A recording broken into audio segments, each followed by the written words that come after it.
Hello, I'm the one known as Nikki Navratica. Navratica is the feminine Italian word for neurotic, so if that doesn't tell you enough already, I don't know what will. This is how I look without a hat. Believe it or not, this is not my real hair. As if it's not, totally obvious. I kind of have like a raven look going on, like Teen Titans, though. Anyhow, yeah, that's that. To address the elephants in the room, one, this is not my usual mic. I have a good condenser coming in soon. Two, I have no idea what I'm doing with makeup. Kind of winging it here. Only been doing it for a couple of weeks. Identity is one of the things we will discuss, be it in this video or in general. But for today's video, the main topic is going to be addiction, what causes it, things like that. I struggled with addiction myself for nearly 10 years, and I always will struggle with it, but I am sober now. Sober enough. I mean, I'll have a drink, but that's about it. Never had a problem with alcohol myself. To begin, addiction. A lot of people will say, okay, so addiction is the problem. If you want to stop using drugs, all you need to do is stop using drugs. Yes, that is, a good point. Sure, not using drugs is a great step. However, that's not going to cure your problem. Addiction is not the problem itself necessarily. It is a problem, but it's simply a symptom. Addiction is a symptom of underlying other problems, anxiety, depression, whatever it is you're coping with, whatever you're trying to escape from. At the end of the day, drug use, be it drugs, alcohol, gambling, whatever, it's some kind of escapism. It's a coping mechanism. So, how do we address that? The first step is obviously admitting you have a problem. Everybody's heard that crap before, but it's true. The next step is, you gotta put in the work. You gotta look yourself in the mirror and ask yourself, why am I using? And the answer isn't always clear. It's not always simple. It took me years to realize why. But, you gotta figure out what's driving you to use. What are you running from? What are you trying to escape? It can't always be easy. It'll be difficult, but you will get there. Figure out what you're running from. What are you coping? Why are you coping? What is it that's driven you this far? For me, a lot of it was underlying issues of depression, anxiety, losing my ex-fiance, stuff like that. Um, you know, my thing was heroin. Uh, I started off right away with needles. Somebody else shooting me up at first. Um, but yeah, that was my thing. It took away the anxiety.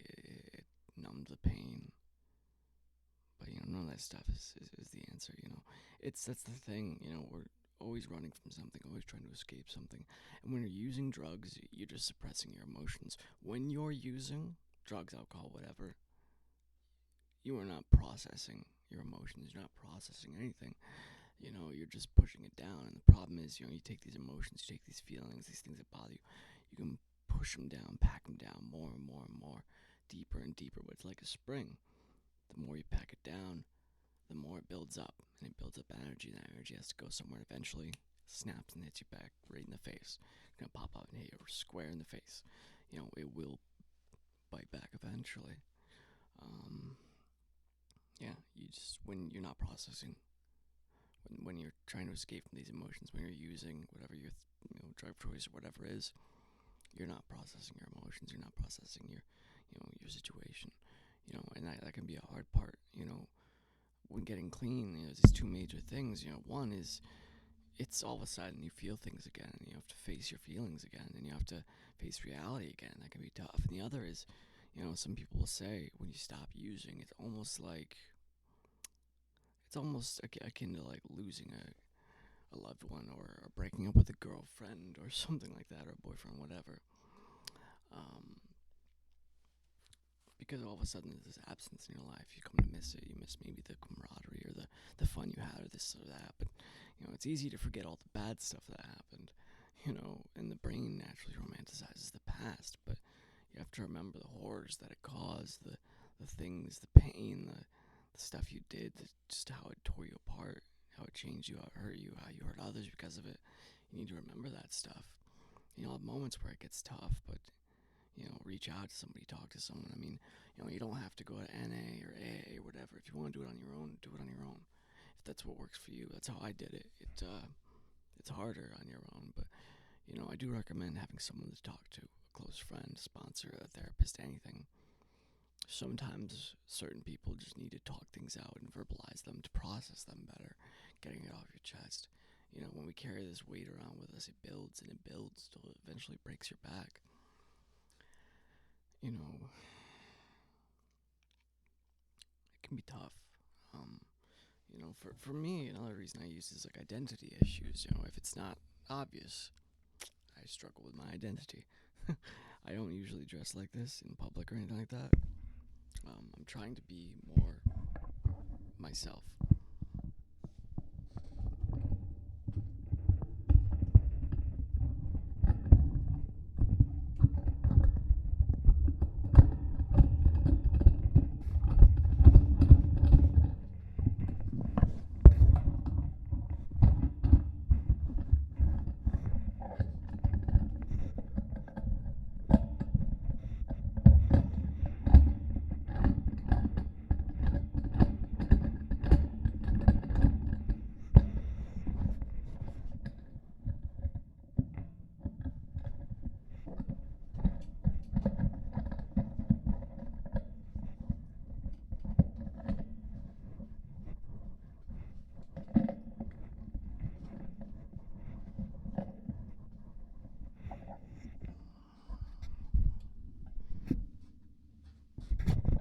Check, check.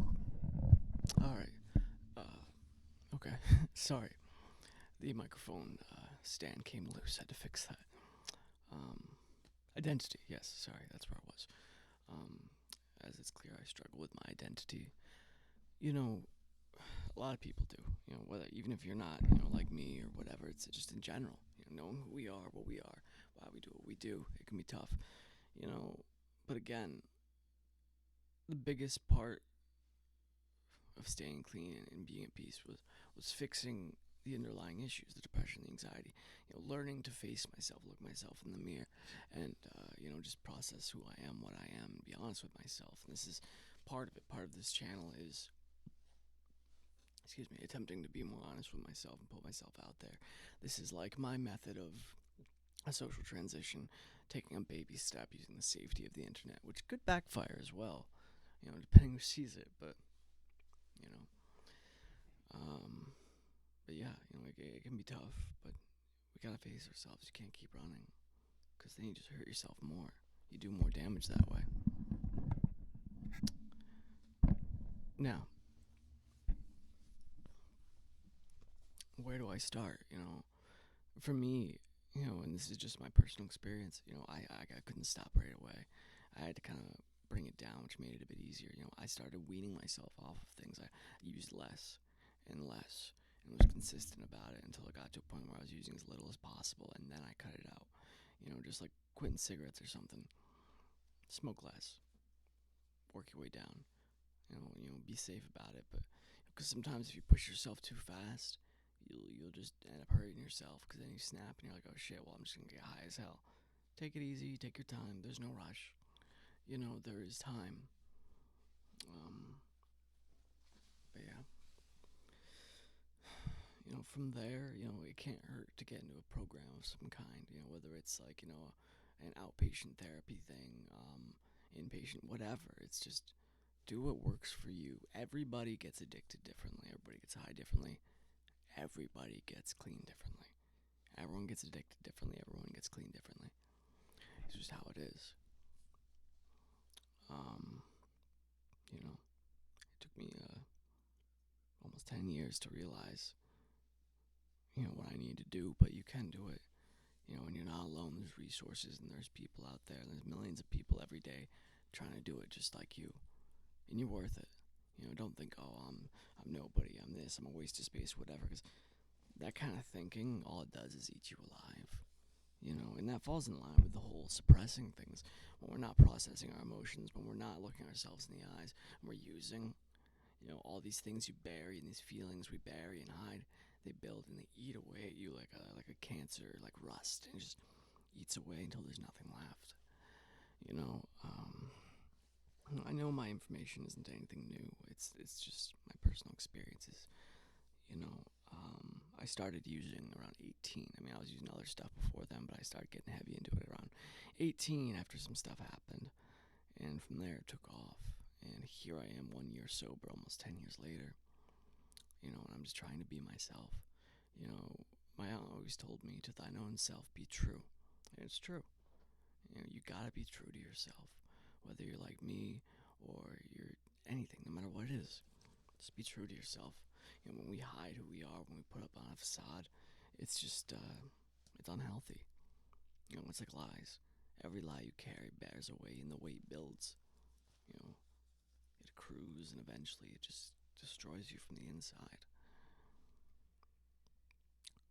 You know, regarding identity, I mean, I guess, if part of why I'm doing this, dressing the way I am, doing my makeup, my terrible makeup, you know, and putting myself out there on the internet for everybody to see. I mean, depending who even sees this, is well, part of it. I figured if I'm gonna level with you guys and tell you, look, you gotta be honest with yourself. You gotta do this, blah blah blah. Well, I got to, but you gotta be honest with yourself.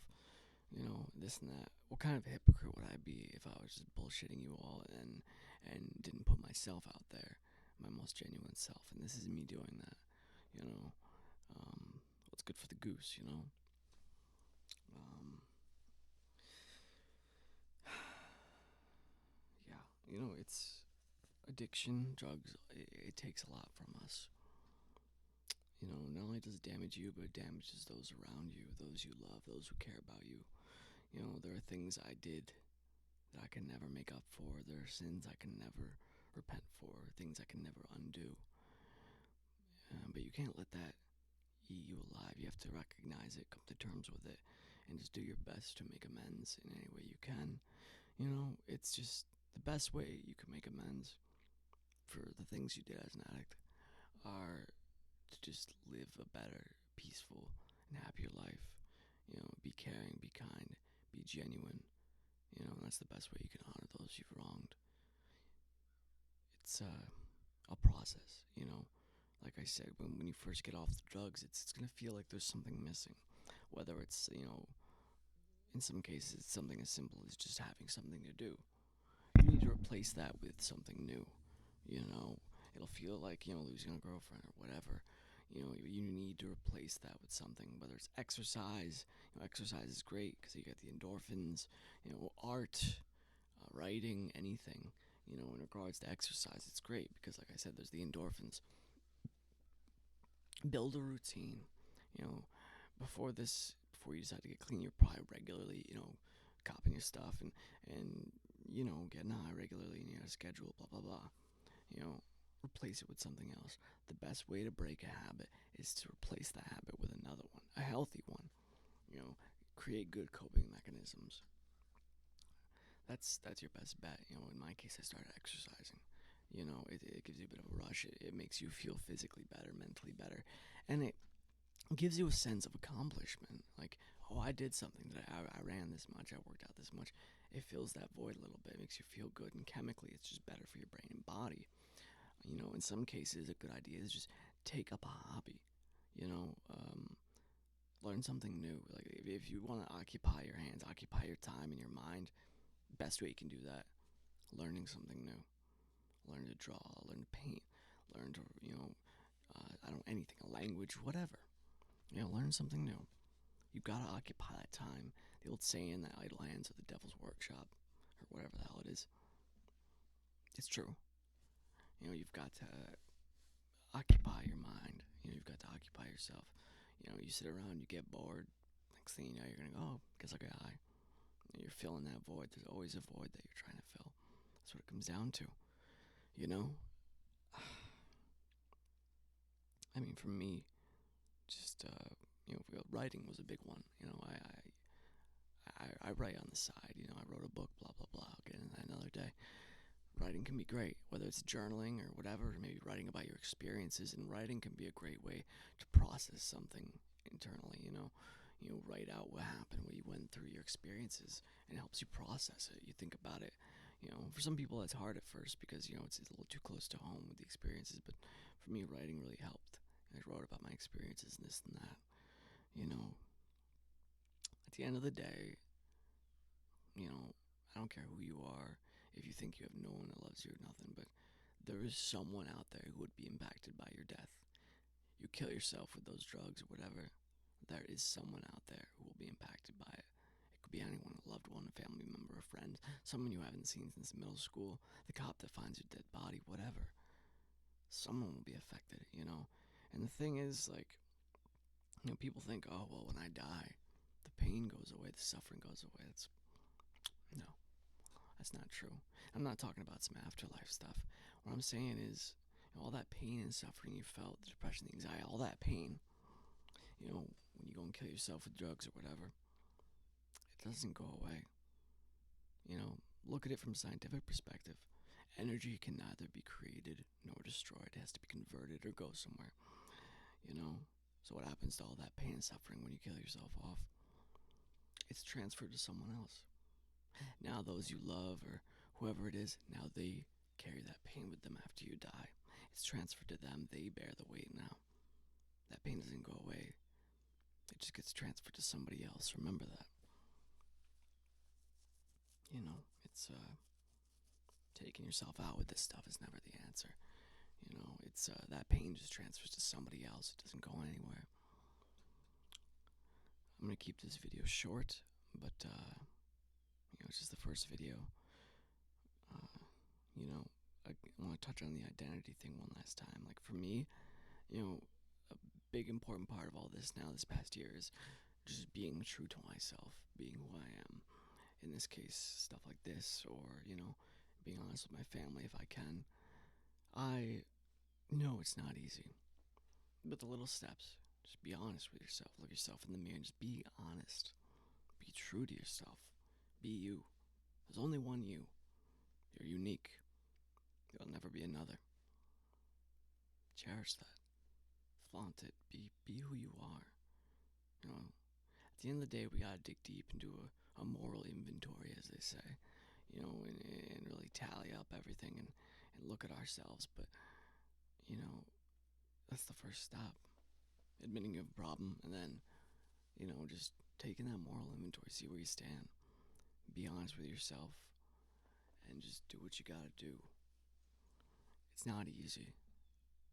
It'll be a challenge, and you gotta put in the work, but I promise you, it is worth it. At the end of the day, when you get to the end of that tunnel, when you see the light, it's worth it. Everybody gets addicted differently. Everybody gets clean differently. There is no right answer. There's no one size fits all. You'll find what works for you, but it's worth it. I promise you. And there are people who want you alive.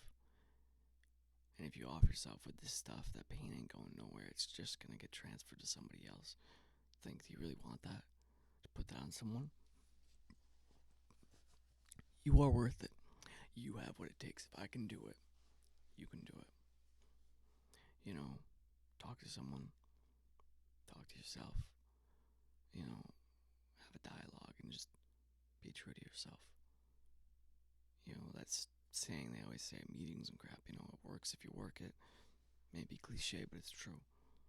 You put in the work, it works. It's a long and hard road, but it is absolutely worth it. You are worth it. With that said, I'm gonna end it here, but just be safe. Love yourself. One last thing, it's like they say, until you love yourself, you can't love somebody else. You may have people that rely on you, that you're trying to take care of. Just keep in mind that until you fix yourself, until you are at peace with yourself and you are living the life that you should be living, until you make that peace with yourself and you're no longer fighting these things, until you do that, it's going to be that much harder to help those around you. So if not for yourself, then for those you care about, do what you gotta do. Everybody does it at their own pace, but you are worth it, and you got this. You can do it. If I can do it, you can. Whoever you are, wherever you are, stay safe, and, keep the faith. I ain't talking about God, I'm just talking about the faith and whatever it is you believe in, whatever you stand by. Keep the faith, stay strong, stay alive. That's all for me for now. Have a wonderful day, everyone.